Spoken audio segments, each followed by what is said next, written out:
अस्सलाम वालेकुम गर्ल्स। बेटा आज का जो हमारा टॉपिक है वो है how the data is stored and retrieved in file management system. यानी कि एफएमएस में हम किसी भी डाटा को किस तरीके से स्टोर कर सकते हैं और उसको रिट्रीव कैसे कर सकते हैं फाइल्स के अंदर।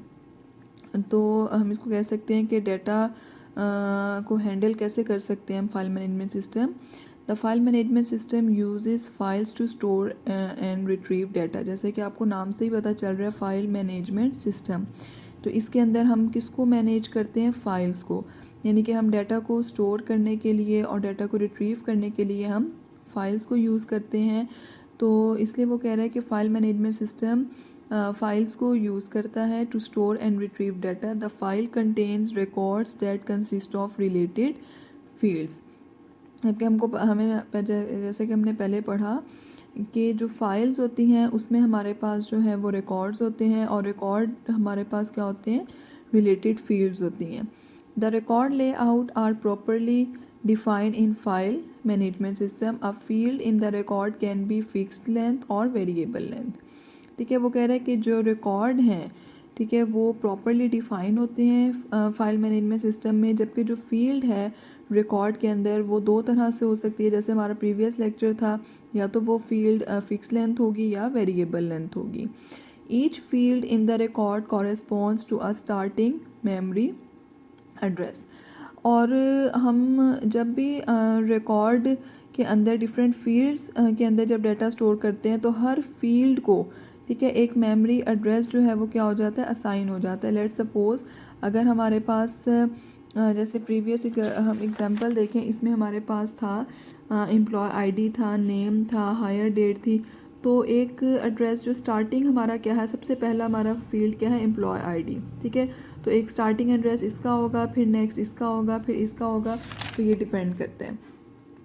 The starting address of each field and its length is use to identify its storage location. अच्छा, अब हमने जो फील्ड है, हर फील्ड का एक स्टार्टिंग एड्रेस होगा, ठीक है, और उसकी जो लेंथ होगी, लेंथ क्या मतलब उसका जो साइज़ होगा वो आइडेंटिफाई करेगा कि वो फील्ड जो है मेमोरी में कितनी स्टोरेज लोकेशन लेगा, मीन्स कि वो मेमोरी में कितनी स्पेस ऑक्यूपाई करेगा। अच्छा, इसकी एग्जांपल यहाँ पे एक शेयर की हुई है। इसमें देखें ये वही वाली फील्ड्स हैं। एक हमारे पास एम्प्लॉय आईडी है, नेम है, हायर डेट है, जॉब टाइटल है और क्वालिफ़िकेशन है। ये 5 हमारे पास फील्ड्स हैं। पहली जो फील्ड है ये क्या है, 4 बाइट, ये है इसका साइज़। ठीक है, पहली फील्ड का जो साइज़ है, यानी कि जो एम्प्लॉय आईडी है, ठीक है, उसको हमने कितनी स्पेस दे दी है, 4 बाइट्स।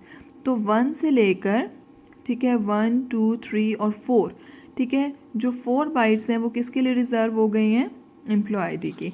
तो इसका जो स्टार्टिंग एड्रेस है एम्प्लॉय आईडी का, ये क्या है, ये एम्प्लॉय आईडी का जो हम कह सकते हैं कि ये इसका स्टार्टिंग एड्रेस है। ठीक है, और ये कितनी स्पेस लेगा, 4 बाइट्स। नेक्स्ट हमारे पास फील्ड आ रहा है नेम। ठीक है, अब पहली 4 बाइट्स तो रिज़र्व हो गई हैं एम्प्लॉय आईडी के लिए। नेक्स्ट जो फील्ड है उसका जो स्टार्टिंग एड्रेस है वो कहाँ से शुरू होगा, 5 से। ठीक है, 5 से शुरू होगा और इसके लिए हमने कितनी फिक्स लेंथ फील्ड है, ये हमारे पास 20 बाइट्स। तो इट मीन्स कि 5 से लेकर, ठीक है, 5 6 7 8 9 10 11 12 13 14 15 16 17 18 19 20 21 22 23 और 24। तो यानी कि 5 से लेकर, जो हमारे पास 5 से लेकर 24 जो बाइट्स हैं ये हमारे पास किसके लिए रिज़र्व हो गए हैं, नेम के लिए। नेक्स्ट हमारे पास जो हायर डेट है वो कहाँ से स्टार्ट हो रहा है, उसकी जो स्टार्टिंग पोजीशन है वो है 25 और उसने कितनी स्पेस लेनी है, 8। तो 25 में 8 प्लस करें, 25 26 27 28 29 30 31 एंड 32। तो इट मीन्स कि जो हायर डेट है वो लेगा 25 से 32 तक बाइट्स। ठीक है, तो नेक्स्ट जॉब टाइटल की स्टार्टिंग क्या है, 33। ठीक है, तो वो 42 तक लेगा, 33 से 42 तक, और नेक्स्ट 43 से जो है वो क्वालिफिकेशन स्टार्ट हो जाएगी। तो इस तरीके से आपको किसी भी हमने जब फील्ड को उसकी मेमोरी में स्पेस देनी है तो उसके लिए बेटा दो चीज़ों का पता होना ज़रूरी है। एक तो हमारे पास जो है उसका जो है वो एड्रेस, स्टार्टिंग एड्रेस पता हो हमें, ठीक है, और दूसरा उसकी हमें उसकी लेंथ पता हो, यानी कि कितना जो है वो स्पेस जो है वो मेमोरी में लेगा। तो इन जब हमें ये दो चीज़ें पता होंगी तो हम किसी भी फील्ड का जो स्टार्टिंग एड्रेस और उसकी जो साइज़ है वो क्या कर सकते हैं, कैलकुलेट कर सकते हैं। तो यहाँ वो यही कह रहे हैं, the field name is used as name reference, ठीक है, जो फील्ड का नेम है उसको हम कह सकते हैं कि वो नेम रेफरेंस है। To store and retrieve data it refers to the corresponding memory address for a specific field. For example, the field name hire date in the following figure to the memory address 25. It can be used to store and retrieve data in that field. तो जो हमारा higher date है, ठीक है, उसका memory address कहाँ से start हो रहा है, 25 से। तो ये 25 हमें क्या बता रहा है, उसका स्टार्टिंग जो है वो एड्रेस बता रहा है। नेम का स्टार्टिंग एड्रेस क्या है, 5। एम्प्लॉय आईडी का स्टार्टिंग एड्रेस क्या है, 1। ठीक है, तो दो चीज़ों का पता होना ज़रूरी है, एक तो बेटा स्टार्टिंग एड्रेस का किसी भी फील्ड का, दूसरा उसका साइज़ कि वो मेमोरी में कितनी जो है वो बाइट्स जो है वो ऑक्यूपाई कर रहा है। तो इस तरीके से हम किसी भी डाटा को जो है वो फाइल मैनेजमेंट सिस्टम के अंदर, फाइल्स के अंदर अपने डाटा को, रिकॉर्ड को, फील्ड्स को जो है वो प्रॉपर तरीके से उनको स्टोर करवा सकते हैं अपने डाटा को, और उसमें से रिट्रीव कर सकते हैं। ठीक है, ये टेबल आपने ज़रूर देखना है, इट्स सो सिंपल। अगर आपको कोई बात समझ नहीं आती इसमें तो आपने मुझसे फिर क्वेश्चन कर लेने हैं। नेक्स्ट बेटा हमारे पास एक बहुत छोटा सा टॉपिक है कि अब हम बात कर रहे हैं कि डेटाबेस मैनेजमेंट सिस्टम के अंदर हम टेबल और रिलेशंस को किस तरीके से फॉर्म्ड अप कर सकते हैं। तो सबसे पहले तो हमें पता हो कि what is table, what is relation. तो डेटाबेस मैनेजमेंट सिस्टम के अंदर टेबल को ही हम रिलेशन बोलते हैं। तो हम कह सकते हैं कि अ टेबल और relation is use to store information about an entity. ठीक है, किसी भी एंटिटी के बारे में आपने जब इंफॉर्मेशन स्टोर करनी है तो वो हमने टेबल के अंदर करनी है।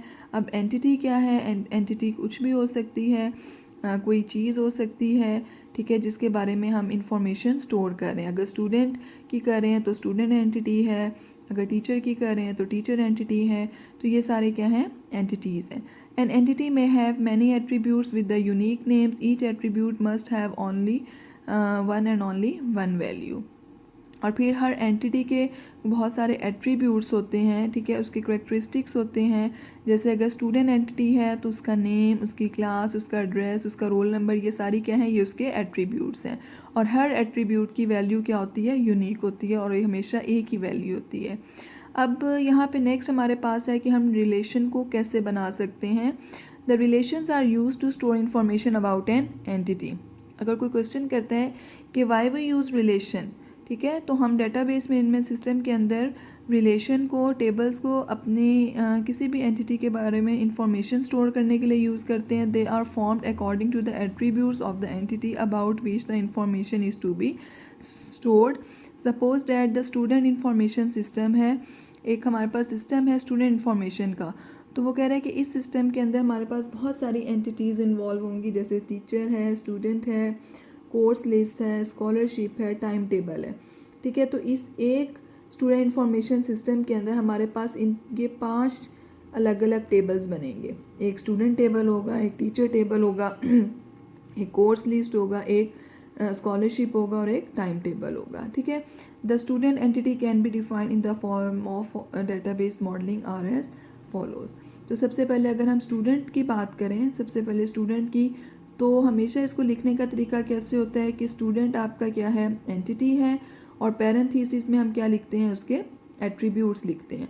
The name student indicate the name of entity, ये इंडिकेट कर रहा है कि ये आपकी एंटिटी है। और जो पैरेंथेसिस है उसमें आप क्या लिखते हैं, हमेशा फील्ड्स लिखते हैं, या आप कह सकते हैं कि एट्रीब्यूट्स हैं। The definition of an entity can be use to construct a relation easily. All the attributes in parenthesis are converted into columns of the relation.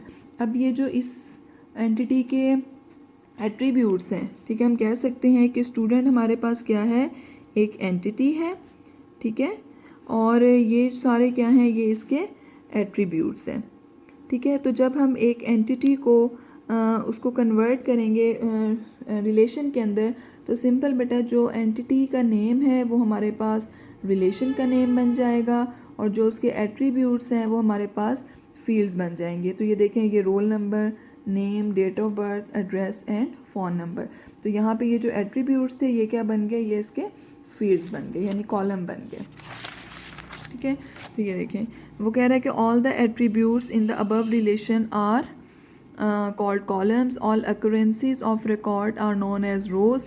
हमेशा टेबल के अंदर दो चीज़ें होती हैं, एक होता है बेटा हमारे पास रोज़ होती हैं जो इस तरह हॉरिजेंटल होती हैं, और एक हमारे पास यूँ वर्टिकल होते हैं, ये हमारे पास कॉलम्स होते हैं। ठीक है, तो वो कह रहे हैं कि हम रोज़ को जो है वो टपल भी कहते हैं, और कॉलम्स को हम फील्ड भी बोल सकते हैं। The following table of relation is as follow. तो यहाँ पे वो जो टेबल बनाया था यहाँ पे अब उसके अंदर उसने फिलिंग कर दी है, डाटा जो है वो स्टोर कर दिया है। हमारे पास 3 स्टूडेंट्स का रिकॉर्ड है, 1, 2 और 3 का, अली रज़ा, आसिफ, नसीम और हमज़ा। तो ये यहाँ पे इस तरह आप रिकॉर्ड कर सकते हैं। ठीक है, तो ये इस तरीके से हम अपने सिंपल टेबल को बना सकते हैं। किसी भी एंटिटी को हम उसको टेबल में कन्वर्ट कर सकते हैं, यानी कि उसके लिए हमारे पास जस्ट फील्ड्स का होना ज़रूरी है, जो एंटिटी के एट्रीब्यूट्स होंगे वो हमारे इसके कॉलम बन जाएंगे।